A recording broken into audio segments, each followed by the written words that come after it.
Orif aka, assalomu alaykum. Sizni ko'rib turganimizdan juda ham xursandmiz. Endi sizdan bilmoqchi bo'lganimiz milliy terma jamoaning hozirgi vaziyati va qanaqa qo'lda kartalari bor. Vaziyatimiz juda murakkab. Ya'ni juda yirik hisobda g'alaba qozonish kerak play-offga chiqishimiz uchun. Ammo men hozir ko'proq munosib yakun haqida o'ylayapman. Ya'ni shunaqa tushuncha bor. Munosib yakun, yuzni yorug' qilib deydi, g'alaba. Ya'ni qanday hisobda bo'lishidan qat'iy nazar, g'alaba qozonsak, o'yinimiz shaklini ko'rsata olsak, nihoyat biz hujumkor o'ynasak, ya'ni ikkita raqibimiz avvalgisi qiyin edi-da, katta raqiblar edi. Mana bunisi o'zimizga yaqin har holda raqib va bularga qarshi biz borimizni ko'rsatishimiz kerak. Ya'ni kuchimizni, yigitlarning potensiali shunda ko'rinadi. Shunaqa o'yin kutyapman. Matematik hisob-kitoblarni oladigan bo'lsak, qaysi holatda o'sha play-offga chiqishimiz mumkin? 7-0. 7 ta to'p farqi bilan g'alaba.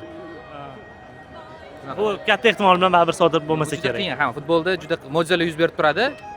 Ammo hozirgi holat shunaqa.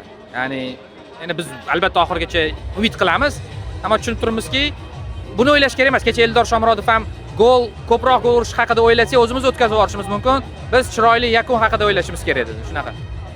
Nima deysiz, futbol ixlosmandlari va umuman xalqimiz qanaqa fikrda bo'lishi kerak? Chunki mana shu o'yinlardan fikrlar bo'linishi albatta bor. Endi futbol muxlislari juda kuyinchak xalq hisoblanadi. Ya'ni kimdir tanqid qiladi, kimdir o'yinimizdan qanaqadir kamchiliklarni axtarishi mumkin, lekin umumiy men kuzatuvim shuki, hozir jahon chempionatini biz bayram sifatida qabul qildik, ko'pchilik. Chunki o'sha tanqid qilganlarni ham ko'pchilik tanqid qilyapti, o'zingni bos, bu birinchi jahon chempionati deyishyapti-da. Shu nuqtai nazardan menimcha reallikni qabul qildik va endi o'sha keyingi bosqichga o'tish sifatida qaraladi. Ya'ni tajriba deymiz, shunaqa.